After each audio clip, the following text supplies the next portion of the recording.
Se eu pudesse definir uma palavra que marcou a minha carreira, é sempre, acho que audácia. Quando as pessoas achavam que eu estava no topo do que eu podia imaginar e do que as pessoas sonhavam, eu ia e arriscava e mudava completamente a trajetória para buscar algo maior ainda da minha área. Tem grandes pontos de virada na sua história, então. Né? Vários. E até hoje. Quando as pessoas acham que... Eu ouvi isso muito quando eu trabalhei no Facebook. Passar num processo de seleção para trabalhar no Facebook, Sim. se escuta lá do próprio Facebook, no onboarding que eles fazem, que é mais difícil você trabalhar no Facebook, você passar no processo de seleção do Facebook, do que em Harvard, que é a faculdade mais disputada do mundo, devido à quantidade de candidatos por vaga. E quando você está no Facebook, na empresa digital mais desejada do mundo, e você sai para arriscar a montar um outro negócio dentro de uma empresa mais tradicional. Fala galera, tô aqui com Lucas Amadeu. E aí, irmão? E aí, Rodrigo, tudo bem? Beleza. E queria contar para vocês a história de como que eu conheci o Lucas, né? Tô eu lá, navegando pela internet e tenho um contato com um vídeo seu a respeito de viajar para Dubai, só que você fez um passeio de helicóptero para poder chegar no hotel. E eu assim, caramba, que coisa impressionante. Chegar em Dubai e poder pegar um helicóptero, tipo, parece que é o helicóptero do hotel, né? Alguma coisa assim, que vai te levar até lá, aquele helicóptero. Só que o grande diferencial que me chamou a atenção, que me fez conectar com você, foi a forma como você apresentou isso. Esse estilo de vida, que eu diria assim, que é de pessoa rica, né? Pessoa que tem condições, só que de um jeito totalmente natural, apresentando para as pessoas um universo que até então elas não têm possibilidade ou conhecimento, e principalmente sem se exibir ou ter aquela sensação de ostentar. E à medida que eu fui aprofundando nos conteúdos, eu fui vendo quão legal era isso, esse lifestyle. Eu já comecei a me planejar já com minha esposa, coisas do tipo, não, preciso ir para esse lugar, quero fazer isso, quero fazer aquilo. Então eu achei bem legal. E também conheci um pouco, né, a respeito da sua trajetória profissional, que eu achei bem legal. Eu acho que a nossa audiência aqui de marketing digital voltada para a criação de cursos online, divulgação de cursos online, pode se beneficiar bastante, né, dessa história que você tem para contar, da sua história de vida e de tudo que você fez que te trouxe até aqui. Então eu queria que você se apresentasse, né, contasse um pouquinho de você e como tudo aconteceu para hoje você ser o Lucas Amadeu aí, com esses milhares de seguidores e coisas do tipo, né? Com a audiência. Bacana, Rodrigo. É um prazer estar com vocês aqui. Adorei o convite. Acho que é muito bom sempre você ter a oportunidade de poder contar um pouquinho dos bastidores, além do que as pessoas veem no YouTube, no Instagram, que é sempre muito bonito ali, né? Mas é bacana contar como que as coisas aconteceram e como que é a realidade por trás disso. Acho que eu me resumo como um executivo de marketing. Eu trabalho com marketing há muitos anos. Eu sou um profissional de comunicação, antes de mais nada. A gente não sabe, mas sou formado em jornalismo. Já trabalhei como jornalista. E logo no início da carreira eu entendi que faria mais sentido ir para o marketing. Fui para o marketing, trabalhei sempre em grandes empresas e hoje eu sou responsável pela Vivo Ads, que é uma das maiores plataformas de mobile marketing do país, que é uma grande startup dentro da Vivo, que é a maior operadora de telecomunicações do Hemisfério Sul. Quantos colaboradores você tem lá? Na minha área são 42 pessoas, só que a gente usa toda a estrutura da Vivo. Então a minha área é só dedicada à Vivo Ads. Agora tudo que a gente precisa em termos de dados, de CRM, de marketing, de desenvolvimento de produtos, de tecnologia, eu uso as áreas da Vivo. Então eu consegui gerar um negócio que traz uma receita nova importante para a Vivo, sem precisar de grande estrutura, de grandes recursos, usando uma estrutura que a Vivo já tem para prestar o negócio principal e gerando dinheiro incremental que ela não teria. Então basicamente grandes marcas vão contratar espaços publicitários dentro da Vivo, e os usuários vão fazer uso desses espaços publicitários, eles vão clicar e preencher, sei lá, pesquisas e coisas do tipo. Então a Vivo recebe uma remuneração, né, por conta dessas marcas, e o usuário fica feliz porque ele está recebendo internet. É exatamente isso. Entendi. A Vivo entendia que ela precisava buscar novas receitas, porque as pessoas já não usam mais o telefone como elas usavam antigamente, né? Você faz menos ligação, você manda menos SMS, então a gente precisava buscar novos negócios. E ela entendeu que com uma base de 100 milhões de clientes e com conhecimento muito profundo do comportamento desses clientes pelo uso do celular, faria sentido montar uma plataforma de publicidade. Foi aí que o Google e o Facebook ganharam muito mercado, né? Eu estava trabalhando no Facebook na época e eles me chamaram para montar esse novo negócio dentro da Vivo. E foi isso, fazem 3 anos que a gente lançou a Vivo Ads no mercado. Hoje a gente foi reconhecido por todos os grandes prêmios do mercado, todos os grandes anunciantes do país estão com a gente o tempo todo. E em breve os pequenos e médios também vão ter acesso por uma plataforma self-service. E é o que você falou, são várias propriedades dentro da Vivo. Você pode assistir uma propaganda quando você ficar sem internet, responder uma pergunta sobre ela para mostrar que você prestou atenção e ganhar internet de graça. E isso ajuda as pessoas, inclusive, uma forma de democratizar o acesso à internet. Você não precisa comprar mais recarga para poder navegar na internet. Lojas da Vivo, a gente faz ações com marcas como Uber, por exemplo, que a gente recomenda que a pessoa que está comprando o primeiro smartphone ela possa ter contato com a Uber e passar a se locomover de uma forma mais fácil e prática, instalando o aplicativo ali que a gente recomenda na loja. É uma outra forma de relacionamento. Televisão, que a Vivo tem serviço de televisão por assinatura também, já passar a oferecer espaços também segmentados de anúncio na televisão por meio dos nossos canais. Então é um mundo infinito aí de possibilidades e que tem crescido bastante. Eu imagino que tem uma trajetória bem importante aí entre você ter estudado jornalismo e você ter passado pelo Facebook depois agora pela Vivo. O que aconteceu assim de importante durante esse percurso? Até mesmo porque eu imagino que você estudou jornalismo para ser repórter ou apresentar programa, alguma coisa do tipo, né? É isso. O que aconteceu durante esse percurso para você estar nessa posição que você está hoje? Pois é, Rodrigo, acho que se eu pudesse definir uma palavra que marcou a minha carreira, é sempre, acho que audácia.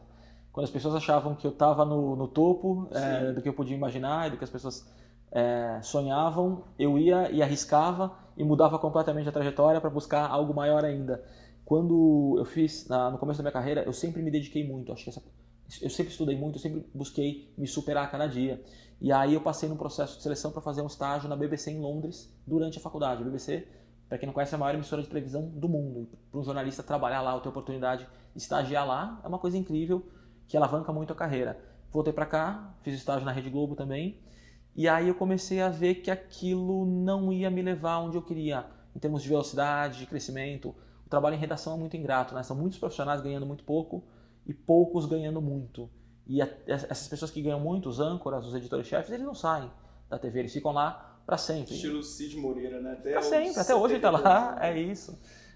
William Bonner, todos eles não vão sair. E é um espaço limitado, você tem poucas cadeiras dessas na televisão. Então comecei Talvez a ver que aquilo... muita gente querendo também, né? Esse é o ponto. Acho que hoje menos, acho que as pessoas viram que o jornalismo ele está saturado em termos de quantidade de profissionais e de recursos para subsidiar esse mercado. Então acho que hoje tem uma demanda menor, mas eu me formei há 10, 15 anos. E naquela época o jornalismo era muito desejado e sonhado, as pessoas queriam... a televisão tinha um outro papel também, né? O digital não era tão forte ainda, Sim. Então a televisão era o grande veículo de comunicação. E o meu sonho era ser âncora de jornal, apresentar um telejornal no estilo Jornal da Globo, mais voltado à economia, política, assuntos mais densos. E acabou que eu vi que o negócio não ia ser tão rápido quanto eu gostaria, quanto o meu desejo de crescimento pedia, e eu entendi que eu precisava migrar para outro caminho. Ao mesmo tempo, a Globo estava lançando o G1 nacionalmente, eu comecei a ver que a internet tinha um potencial grande, que as coisas iriam para aquele caminho, e eu comecei a migrar para o digital. Eu mudei de área rapidamente, fui para o marketing digital dentro do próprio grupo ali da Rede Globo, e aí eu comecei a ver, é isso que eu gosto, é isso que eu sei fazer, é isso que vai me levar onde eu quero. E aí eu cresci bastante dentro da empresa, mas eu vi que lá também tinha um limite para mim. Decidi arriscar e mudar. Eu trabalhei um tempo na Rede Globo de Santos, porque eu sou de Santos, para quem não sabe, e lá tem um grupo ligado à Rede Globo, que é a TV Tribuna, assim como cada região tem o seu grupo, né? E chegou ao limite dentro da cidade onde eu estava, para a idade que eu tinha. Então eu entendi que se eu quisesse crescer, eu precisava vir para São Paulo, que é onde estão as grandes empresas, os grandes negócios da minha área. Você tem grandes pontos de virada na sua história, então? Né? Vários. E até hoje. Quando as pessoas acham que... Eu ouvi isso muito quando eu trabalhei no Facebook.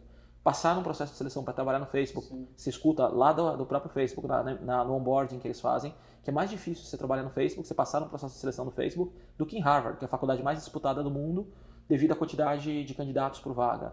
E quando você está no Facebook, na empresa digital mais desejada do mundo, e você sai para arriscar a montar um outro negócio dentro de uma empresa mais tradicional... Como estratégia de recrutamento, isso aí também é algo extremamente interessante de você falar com os candidatos, porque você vai deixar os caras, tipo, sangue no olho, assim, não, eu quero estar aqui, cara. E eu conto muito. O que eu faço quando eu vou contratar pessoas, eu consegui trazer pessoas que trabalham no Google, que trabalham no Facebook, que hoje arriscaram vir trabalhar comigo, apostaram nesse sonho junto comigo, porque é nosso. Você trabalhar no Facebook é incrível, você trabalhar no Google é incrível.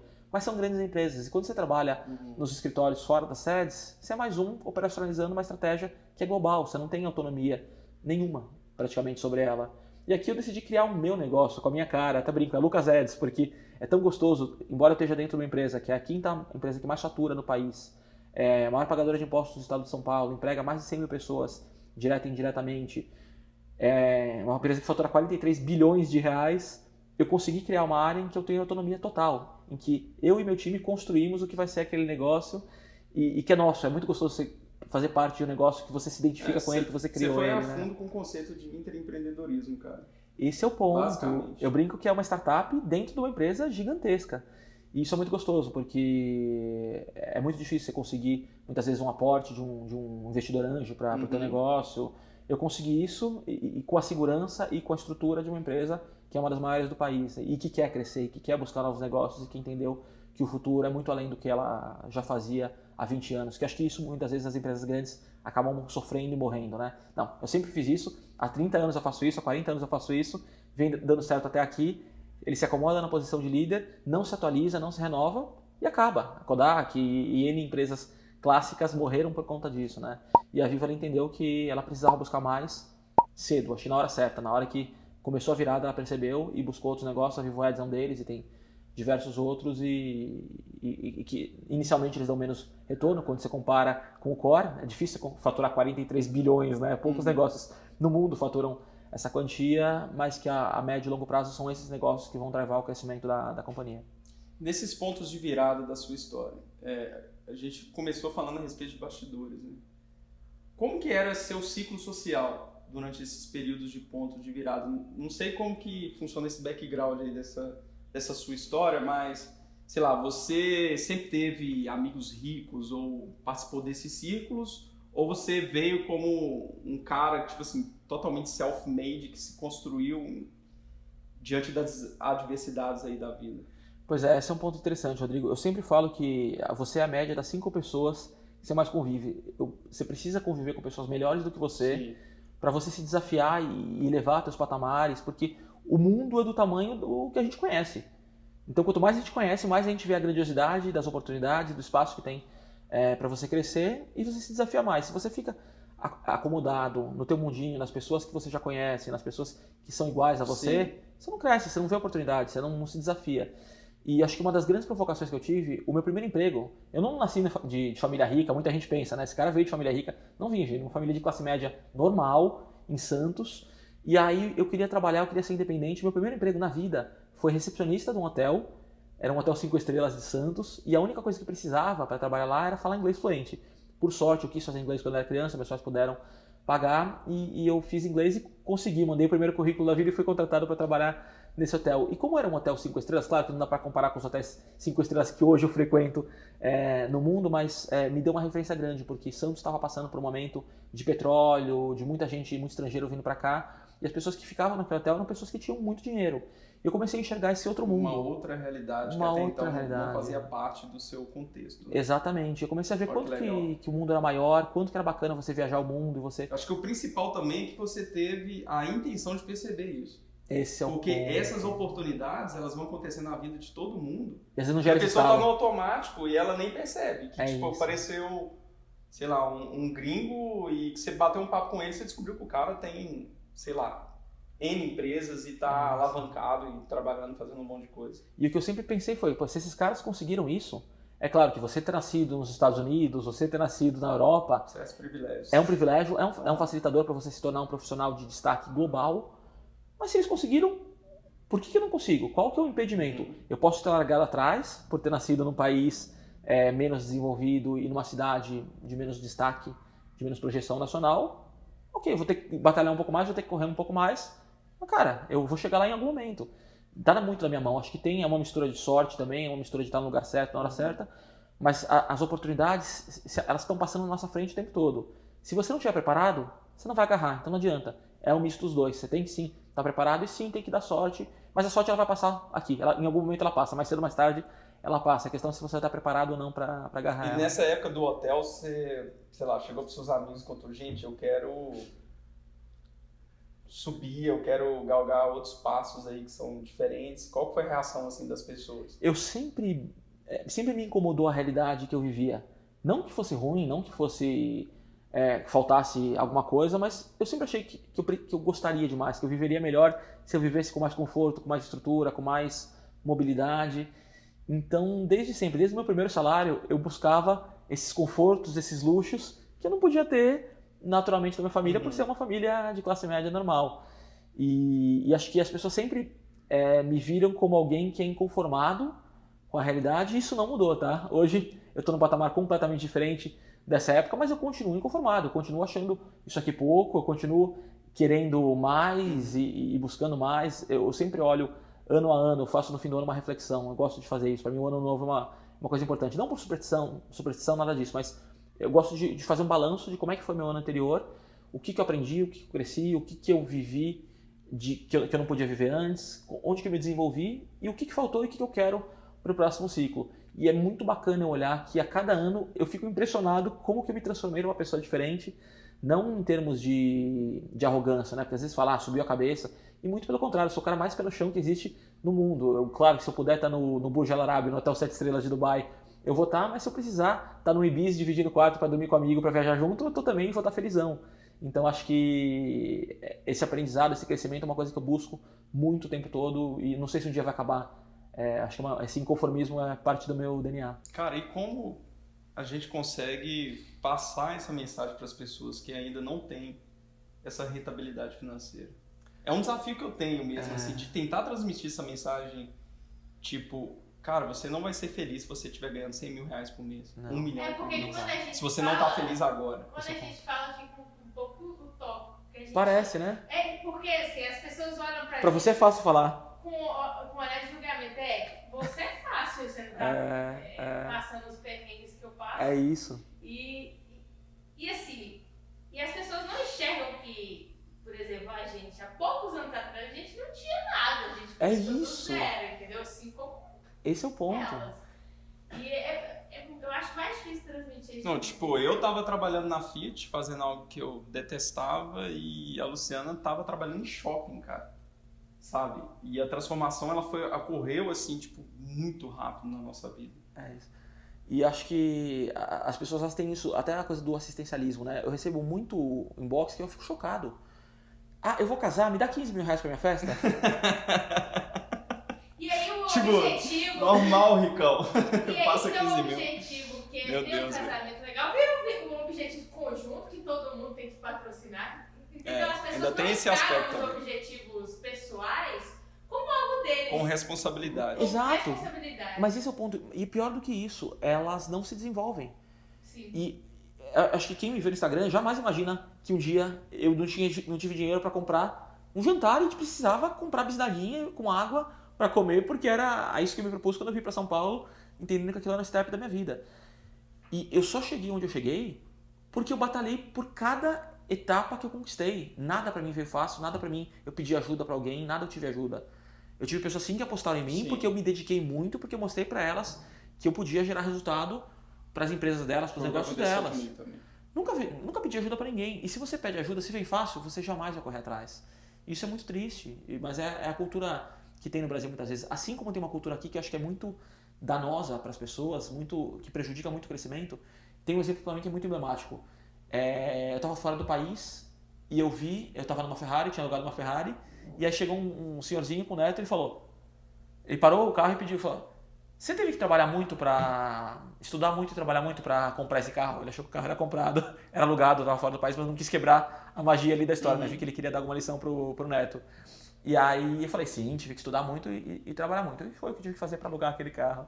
E aí ele falou pro neto, tá vendo? Se você quiser ter um desse, você tem que estudar muito e trabalhar muito.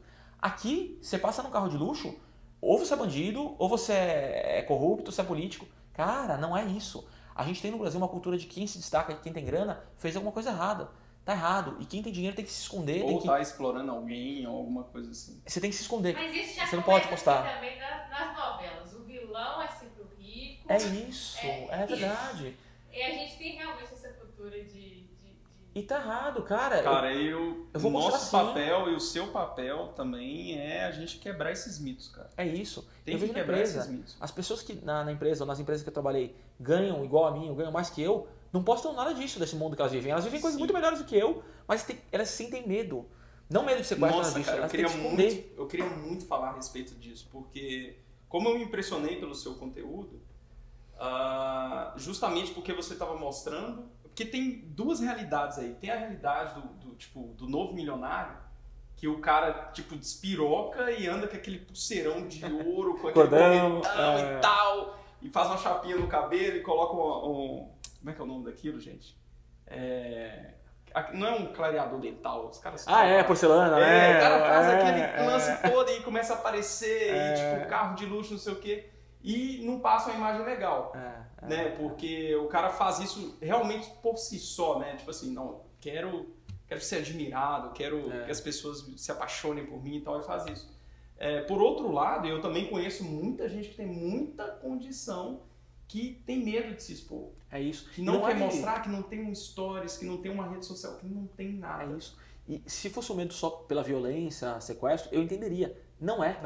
90% do medo é ser julgado, é ser apontado como alguém que fez alguma coisa errada, ou gerar inveja. Tá errado. Com isso a gente só vai gerar um mindset de mesmice e de mediocridade, que é tudo que eu tenho pavor. Eu vou mostrar sim, pra mim é incrível tudo que eu conquisto, cada jantar que eu tenho diferente, cada país que eu conheço, cada carro que eu alugo, cada helicóptero que eu vou. Eu lutei muito para aquilo e eu não tenho vergonha nenhuma disso, muito pelo contrário. Eu quero mostrar que várias pessoas... é possível, né? Que é possível, que vieram do nada como eu vim, podem sim viver aquilo se elas quiserem. Se não quiserem, tá tudo bem também. Você tem que estar feliz com as suas escolhas. E você não pode ter vergonha nenhuma disso. E acho que a pergunta que eu mais escuto não é como eu cheguei onde eu cheguei, não é o que eu fiz. Você não tem medo de se expor? Você se expõe muito. Vou me expor sim, vou me expor cada vez mais. Porque é isso, eu batalhei muito por tudo isso e eu preciso mostrar para as pessoas que dá para chegar lá e que você pode viver o que você quiser, independente de qualquer julgamento. Eu não sei em que momento foi isso, às vezes eu tento descobrir que momento eu deixei de me importar com a opinião dos outros. Mas eu não tô nem aí, mas assim, nem um pouco com a opinião das pessoas. Claro que existem pessoas que eu admiro, pessoas que eu respeito, que essa sim, para mim a opinião é relevante. Agora, você repara, você nunca é julgado por pessoas melhores do que você. Geralmente quem te aponta o dedo na cara, quem te critica são pessoas que estão atrás na vida, atrás de você na vida, atrás das conquistas, atrás no patamar social. Porque elas te invejam, porque elas queriam estar fazendo aquilo e elas têm medo, elas têm travas. E se for alguém próximo, que a gente quer justamente que a pessoa também se eleve, também cresça, e a gente tenta colaborar. É isso. Mas parece como se a gente estivesse conversando uma língua completamente diferente, porque não consegue entender. É isso. E o que você falou também da coisa de subir a cabeça, de ter o correntão de ouro, o relógio, eu tenho um pouco disso também, porque, cara, pra mim, essa não era a realidade. E eu gosto de mostrar que essa não era a minha realidade. Eu nunca vou estar no Burj Al Arab, pagando 30 mil reais a diária, achando que aquilo é normal. Não é normal, e não é normal pra ninguém. Aquilo não é normal nem pros sheiks de Dubai. E eu vou estar lá assim, e eu vou falar, gente, olha isso, que incrível. E olha como é grande. Eu vou falar, porque é diferente. Eu não posso agir de forma blasé. Eu tenho preguiça de quem é blasé com as coisas. De estar vivendo uma realidade que é muito única e fingir que aquilo não. Isso aqui sempre... Não é sempre assim. E é legal se divertir com aquilo, e sim, é uma experiência única. E acho que quando você perdeu o encantamento, o dia que eu perdi o encantamento, eu morri. Porque o que me gera motivação, o que me gera inspiração, o que me move, é poder ter essas experiências, de ver coisas que estão fora ali do dia a dia. A rotina, a mediocridade me dá pânico. Sim, e dá, pelo menos comigo, tipo assim, é muito parecido, porque eu sempre estou procurando viajar em momentos que eu consiga também, né? Apesar dos compromissos aí com a empresa e tudo mais. Mas, cara, é muito bom poder mostrar essa realidade e mostrar que ela é possível para as pessoas. Eu acho isso é o grande lance do canal, que você compartilha com as pessoas um pouco do seu estilo de vida, e mostrar que é mais normal do que se imagina. Esse é o não ponto. Precisa esconder. Esse é o ponto. Que é normal e que é fruto de escolhas. Não é só dinheiro. Claro que tudo isso tem preço, mas se eu tivesse a mesma renda que eu tenho e tivesse optado por casar e por ter 3 filhos, eu não sei se é assim no país inteiro, mas aqui os meus amigos que têm patamares sociais parecidos com os meus aqui em São Paulo, cada escolinha dos filhos deles, para cada criança, é 3 mil reais. Cara, 3 mil reais, 2 crianças, 6 mil reais. Não é só isso, é roupinha, é comida, é uniforme, é tudo isso. Cara, isso é uma viagem boa que você pode fazer todo mês. Sim. Se eu tivesse optado por ter essa vida padrão tradicional, eu não poderia viajar com a frequência que eu viajo, eu não poderia viver as experiências que eu vivo. Mas eu optei por não viver aquilo e por viver outras alegrias, outras experiências. Então, acho que uma coisa que fica muito clara para mim, que as pessoas têm que ter mais claras, é que elas têm que fazer escolhas e se questionar se as escolhas que elas estão fazendo são as certas porque elas desejam na vida delas. É claro que quando você opta por ter essas escolhas que são mais a longo prazo, tipo ter filho é uma escolha que vai te consumir recursos por 25, 30 anos se não for mais. Então isso é uma escolha mais difícil, por isso que até hoje eu não fiz. E eu não sei se um dia eu farei a escolha de ter filhos, porque não só, acho que é sim um egoísmo da minha parte de não querer abrir mão de dinheiro, de tempo para outra criança, mas para outro ser, mas eu pelo menos não vou prejudicar essa criança. Sim. Eu escolhi isso e vou ser feliz dessa forma. Até mesmo porque você já entende, apesar de você não ter, você já entende a responsabilidade que é colocar outro ser humano nesse planeta. Você quer ser um pai ausente se você for um pai? Esse é o ponto. Eu vou estar prejudicando um outro ser se eu botar ele no mundo com o mindset que eu tenho. E pensar isso antes, cara, é fundamental, assim, não, pra mas gente. Na minha visão, eu não vejo isso como egoísmo. Assim como eu não vejo uma mulher que não quer ser mãe como uma pessoa egoísta e tal. Mas eu vejo como uma racionalidade. Pois é. Não, essa é a escolha que eu fiz, não quero assumir responsabilidade, e tudo bem. Pois Cada um faz as escolhas. O problema é quando você vive no automático, faz suas escolhas, não, quero ter 5 filhos, e aí você vai levar uma vida automática que você não... E que te leva... Não dá conta de suprir. E responsabilidade para mim é você ter filhos e não dar conta de suprir aquela demanda. Esse é o ponto. Hoje, se eu tenho qualquer problema financeiro, eu não vou prejudicar ninguém, além de mim mesmo, tá tudo bem. Então, isso me permite também eu ter a liberdade de eu fazer o que eu quiser na hora que eu quiser. Se você tem filhos e responsabilidades e casamentos para manter, tudo que você vai fazer, toda decisão sua, você tem que pensar 4, 5, 6 vezes e geralmente a decisão vai ser não fazer nada que não seja o padrãozinho para não correr riscos. Eu posso correr riscos e quando você pode correr riscos, a chance de você ter sucesso é muito maior, porque o sucesso geralmente vem dos riscos que você corre. Quem está sempre, até postei também isso, eu estou muito me provocando sobre esse tipo de coisa nos últimos dias. Os caminhos que você já conhece só vão te levar para os mesmos lugares. Quando você arrisca um caminho diferente, aí sim você tem a chance de ter sucesso.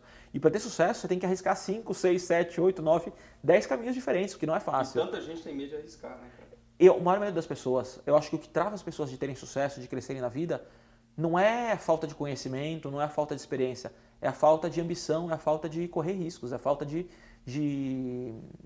pensar grande mesmo. Tem uma frase que eu gosto do Facebook, que era be bold, seja audacioso, arrisque.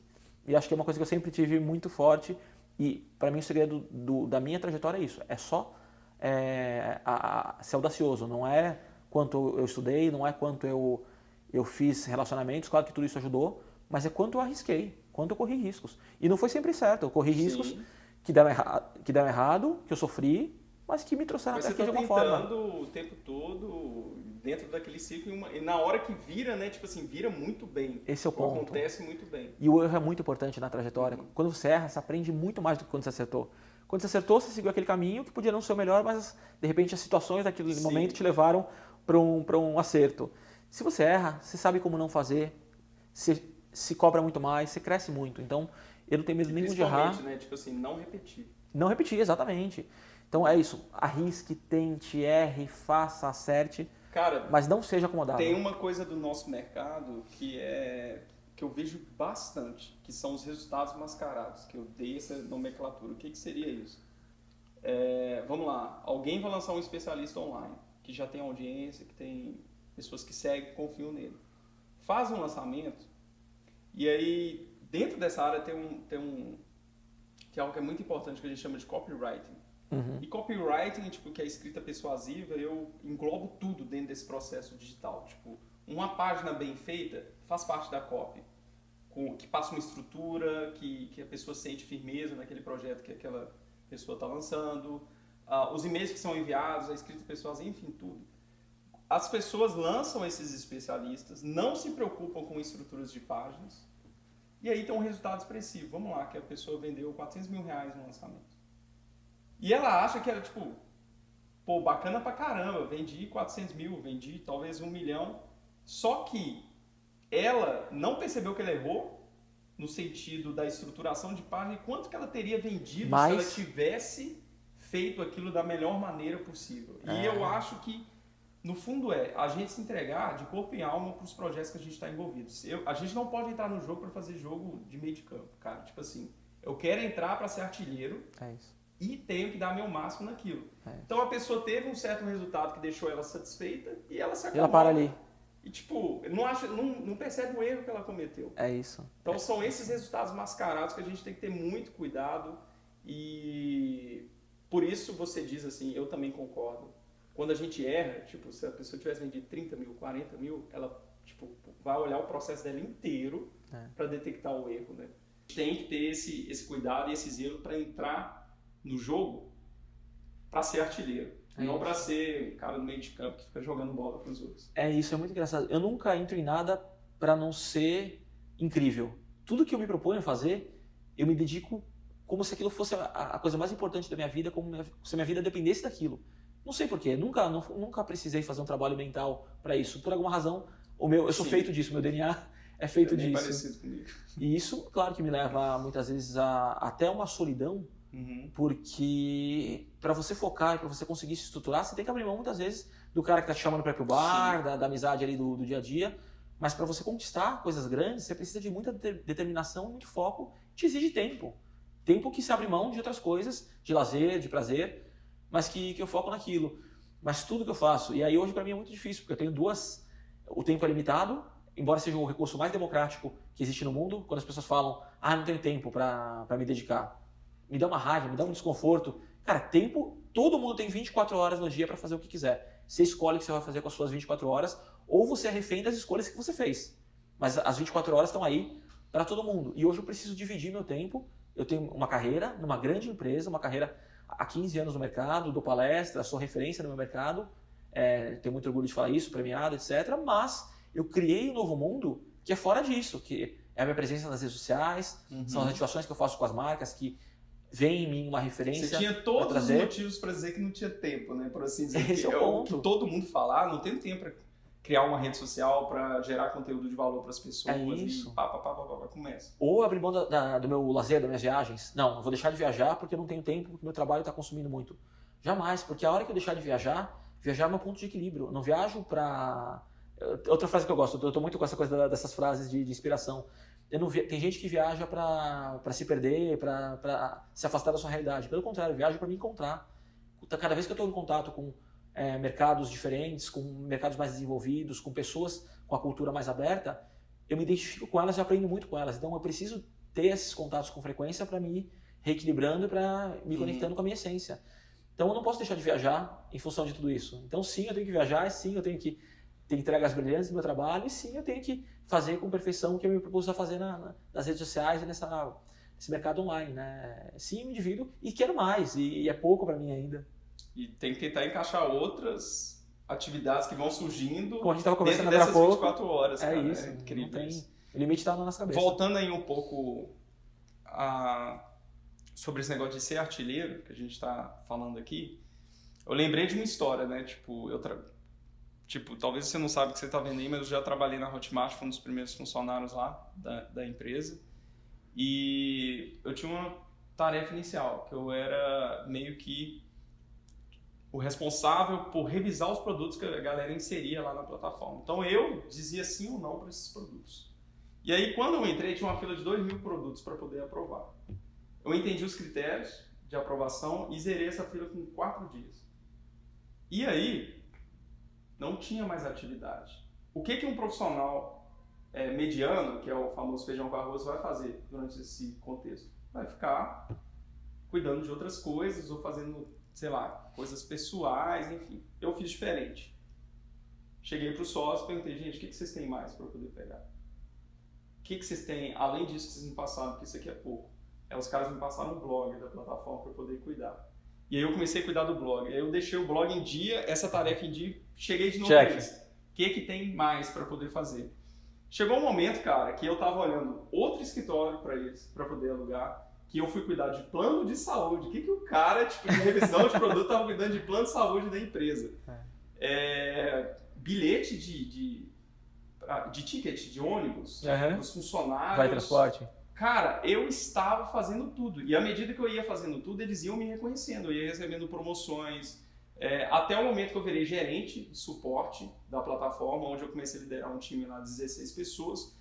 Tive um resultado brilhante que eu consegui infraestruturar essa área de suporte, instalei ferramentas como o Zendesk, criei processos lá de atendimento e depois me migraram de novo para a área de sucesso do cliente, onde eu acompanhava as maiores contas lá da plataforma e auxiliava essas pessoas a venderem mais.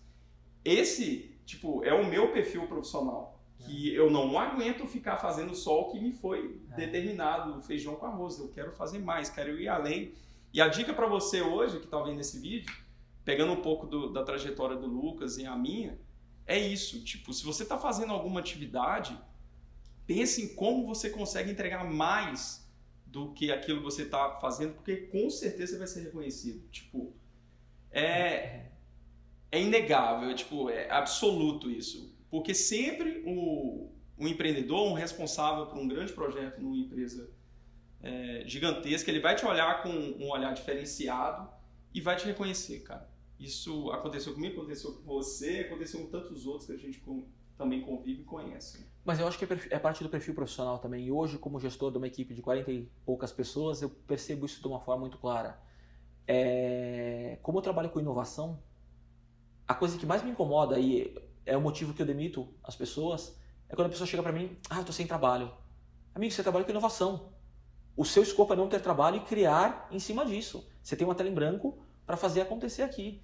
E na hora de contratar... ideias, brota. É isso. É o escopo, a necessidade da minha área, do que a gente se propôs a fazer. Agora, você precisa também das pessoas medianas, como você falou, do arroz e feijão, para fazerem o dia a dia ali, para fazerem a engrenagem girar, porque você precisa ter um mix, né, das duas pessoas. Agora, é claro que os níveis de reconhecimento e de gratificação em cima disso são completamente diferentes, porque pessoas arroz com feijão tem um monte, o mercado é feito disso.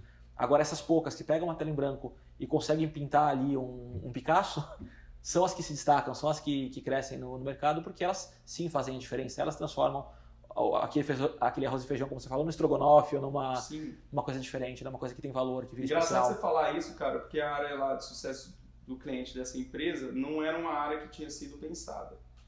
E eu cheguei com essa proposta para eles, eu acho que é interessante que você mais bem aproveitado, acompanhando as grandes contas, porque o insight que eu posso dar para eles talvez pode gerar 1 milhão a mais, 1 milhão, 2 milhões em faturamento, coisas desse sentido. Aí os caras me fizeram um desafio, falou, Rodrigo, você precisa fazer o primeiro lançamento expressivo para a gente poder ter confiança que você vai poder acompanhar as grandes contas. Eu peguei e fiz um lançamento com um mês. Olha isso. E eu consegui vender muito bem. Só que isso também funcionou como uma injeção para mim, eu acho que eu dou conta de fazer isso aqui, criar uma empresa disso e tal. Mas assim, se viu como prova para eles que eu tinha capacidade técnica para poder mentorar grandes usuários lá da plataforma e a gente inventou essa área de sucesso do cliente. A partir eu inventei, né, dentro lá da empresa, a partir dessa experiência que a gente teve e hoje a área de sucesso do cliente me acompanha. A minha conta com os nossos especialistas e tantos outros especialistas, né? Acho que é isso. Tem uma coisa que eu gosto de falar quando eu vou contratar um funcionário, tanto para o RH da empresa quanto para quem eu estou entrevistando. Cara, na minha área, na minha equipe, não tem espaço para coadjuvante. Aqui é só protagonista. Porque eu preciso que todo mundo queira mudar o mundo e todo mundo veja as telas em branco e faça aquilo ser incrível, porque senão o negócio não cresce. Eu preciso de gente pensando fora da caixa e fazendo acontecer o tempo todo, mas é muito difícil achar essas pessoas, infelizmente, né? O mercado, e o mercado todo, as pessoas o tempo todo tentam te puxar para baixo, tentam te nivelar ali na média. Diante dessas verdades pré-estabelecidas, como a gente comentou, de você não poder se expor, não poder se destacar, cuidado com o que vão pensar de você. Isso não é só de postar coisas glamourosas na rede social, isso tem a ver quando você faz uma apresentação na empresa, uma coisa que se destaca mais, sempre vão ter aqueles zumbis ali que vão tentar te puxar para baixo. Não, cuidado com não se expor, vão pensar de você. Vai pensar que eu fiz um puta trabalho legal e que eu sou diferente, que eu vou fazer esse negócio acontecer, e tem que ser assim mesmo. Bom, eu tenho uma dúvida pessoal, tá, a respeito desse lifestyle que você tem, que eu imagino não, né? Não é barato. As não é barato. Que você faz, cara. E assim, pra galera que é do nosso mercado, eles têm muita dificuldade em relação ao que fazer com o dinheiro deles. Porque muita gente acaba ganhando dinheiro de uma forma absurdamente rápida, porque descobriu uma estratégia nova, descobriu uma oportunidade E aí não sabe o que fazer com esse dinheiro, principalmente porque ele não teve um background, uma formação, seja parental, dos pais, implementando a educação financeira na educação, tipo, logo na infância e tudo mais, ou seja de convívio mesmo, uma pessoa adulta que não tem essas referências do que fazer com R$ 1.000.000 na conta. Tá? Você também foi um cara que se construiu ao longo do tempo. Hoje, na posição que você está hoje, como que você se organiza financeiramente para poder desfrutar da vida do jeito que você desfruta? Rodrigo, isso para mim é um assunto bem importante porque não foi fácil isso não. Eu tenho o meu perfil, meu estilo de vida é de gastar dinheiro, não é de poupar. Eu tenho vários amigos que são o oposto, que ganham muito dinheiro e só guardam, não vivem. Então acho que nenhum dos dois é saudável, você tem que encontrar o meio termo. Isso é muito difícil, porque você tende muito a pesar para um lado ou para o outro. Eu sempre tive na cabeça, não, vou gastar, vou fazer o que eu quiser, dentro ali das possibilidades que eu tenho. Se eu ganho 100, eu vou gastar 100 para viver a vida ao máximo. Mas isso nunca me fez falta por sorte, porque podia ter acontecido qualquer coisa, um desemprego, eu teria me ferrado. Por sorte não aconteceu, eu nunca sofri com isso, até o momento que eu entendi que eu precisava guardar sim, porque a coisa foi ficando maior, eu comecei a viver um padrão de vida, um patamar de vida que custava muito caro e que se eu perdesse aquilo, eu podia até me desestabilizar psicologicamente, porque eu passei a depender de muita coisa, de conforto, de luxo. Então eu passei a destinar uma parte da minha renda para guardar, para investir, e aí por sorte eu tenho uma consultoria. Muita gente critica os bancos que não é no banco, o banco só vai te fazer investimentos que são ruins. Minha experiência é diferente, eu tenho sorte de ter uma categoria dentro do meu banco que me coloca com os melhores consultores financeiros do país. Eu invisto um pouco no mercado de ações e um pouco a longo prazo também. Meus investimentos não são com muita liquidez que eu possa sacar de imediato, até porque acho que se eu pudesse sacar de imediato, eu sacaria.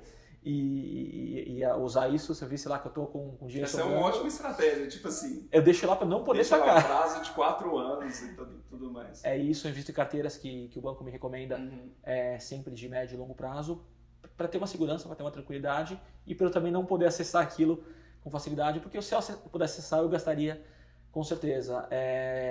Mas eu passei a fazer isso porque eu vi que era necessário para eu ter uma tranquilidade. E até com as escolhas, para me dar aquela liberdade que eu te falei. Se eu tô sempre dependendo da empresa, do salário que eu ganho para viver as coisas que eu gosto, eu ficaria preso. Na hora de arriscar, trocar de emprego, ou na hora de ser mais audacioso, eu não seria, porque eu seria dependente demais daquilo. E hoje não. Hoje, além de ter esses investimentos financeiros, de ter essa renda, e é gostoso também, eu não achava isso no começo. Quando você começa a poupar dinheiro, eu via aquilo como uma perda.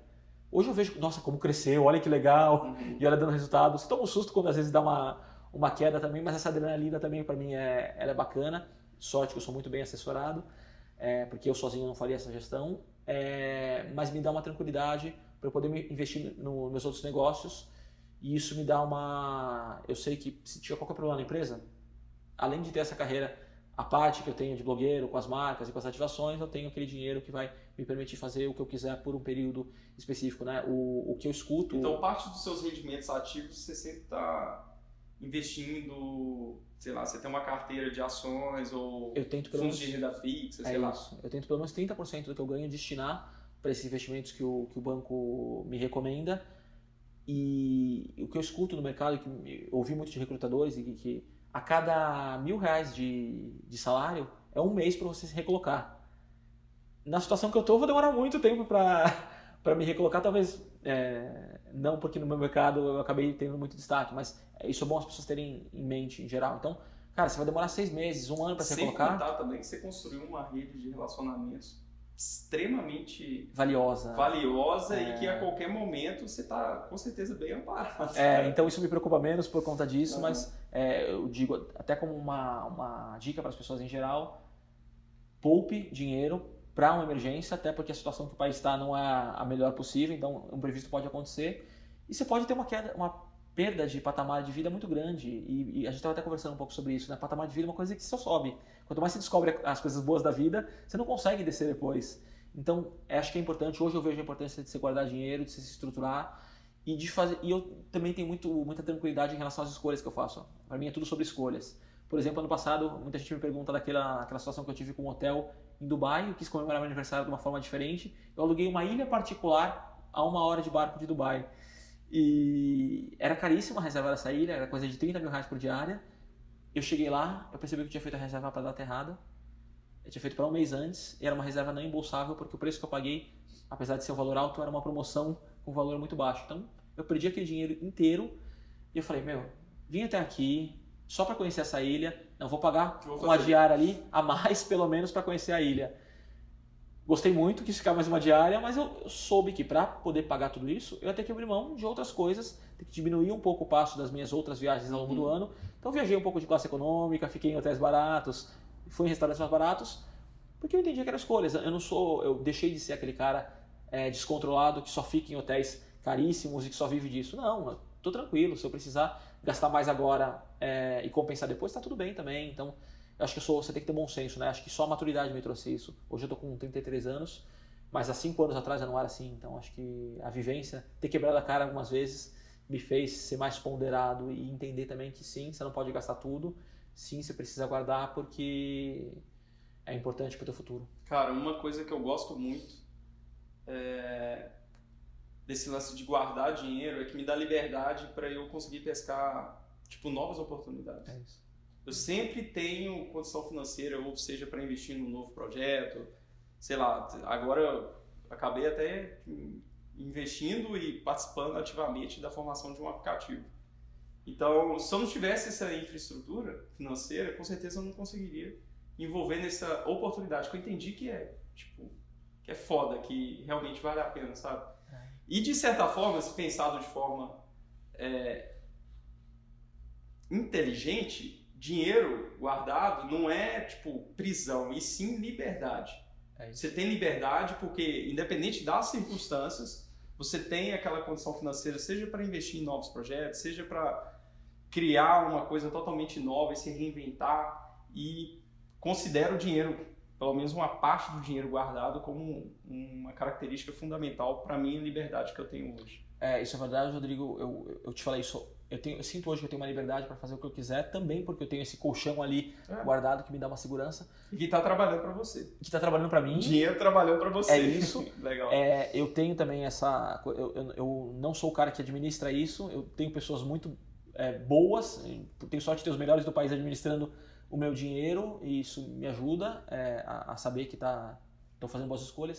E tem uma coisa que eu gosto também, que é o modelo de MVP. Em tudo que eu faço, tudo que eu lanço dos meus negócios pessoais, eu busco investir o mínimo necessário para pôr aquilo no ar. Até acho que o exemplo mais explícito disso são as críticas que eu recebi em relação ao meu canal no YouTube, que eu ia lá e gravava com o iPhone, e às vezes ficava tremido, mas o conteúdo era bacana, o conteúdo estava lá, e era o que eu usava. E aí quando eu comecei a ganhar dinheiro com isso, cada centavo que eu ganho, eu reinvisto na plataforma e na minha produção de conteúdo, seja em equipamento, seja em divulgação. Eu vi até que você comprou uma câmera nova, tá testando. Comprei e eu vi o resultado disso também. Eu vi quanto que eu podia ter feito melhor se eu tivesse investido mais no começo, mas eu acho que foi importante, porque por sorte eu não dependo desse dinheiro para viver. Então hoje tudo eu reinvisto e vendo como melhorou a qualidade do conteúdo que eu produzo, eu vejo quanto que melhorou a audiência, quanto que as pessoas estão engajando mais também, porque naturalmente a forma também é importante, não basta você ter um conteúdo bacana. Né? Isso é uma coisa, puxando, né, o que você está falando, é uma coisa bem importante da gente falar, é o seguinte, muita gente me manda pergunta,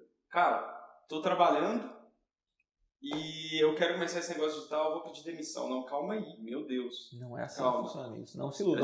A gente sempre reforça essa mensagem porque olha o que o Lucas está fazendo, ele já tem os rendimentos dele, que já acontecem, tipo, no padrão.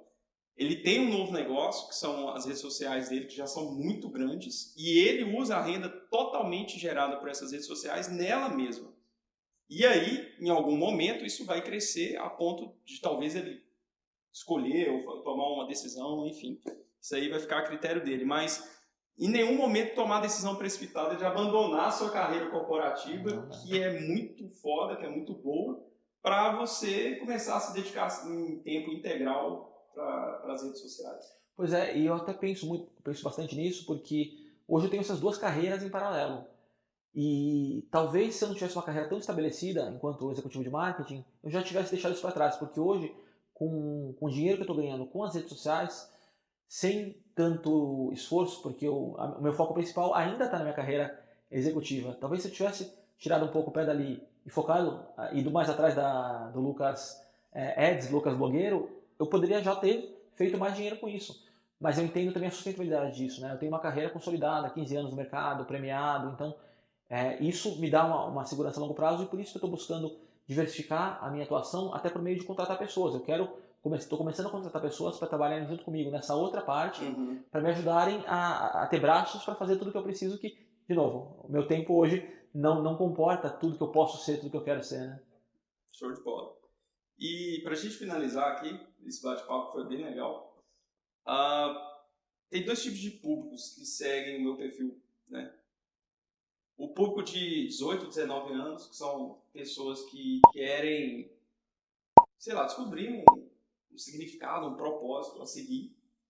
E a galera da faixa etária de 30 anos, que está casada, que tem todos os seus compromissos e que também está pensando em transitar na carreira ou crescer.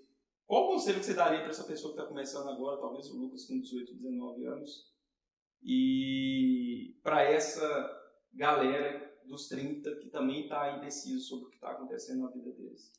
Eu acho que para os dois o conselho que eu daria é o mesmo, que eu só posso dar conselhos com base naquilo que eu vivi, né? Só tenho propriedade para falar o que eu vivi. Então, para mim, é muito isso. É arriscar, é ser audacioso, claro que medindo ali os riscos, para você não fazer nenhuma coisa sem pensar também. E também que nunca é tarde. Pessoal de 30 anos que fala, não, já estou aqui, não vou poder mudar, é muito arriscado. Gente, o fundador do McDonald's tinha 50 anos quando fundou o McDonald's. Esses exemplos são comuns, né? O próprio Roberto Marinho fundou a Rede Globo quando já estava com a idade que muita gente teria se aposentado. Então nunca é tarde demais. Mas tem que fazer. E quanto mais cedo você fizer, mais cedo você vai colher os frutos disso. Então nunca deixa para depois, arrisca, vai atrás. Se você errar, você só vai aprender com isso e vai fazer você ter mais solidez para alcançar os sonhos e os objetivos que você busca. Show de bola. Lucas, Obrigado, Brigão. Prazer, viu? Até a próxima. É isso aí, galera. Se vocês gostaram, siga as redes sociais do Lucas. Tem muito conteúdo relevante de valor para poder entregar. E é isso aí, a gente se vê no próximo vídeo. Valeu!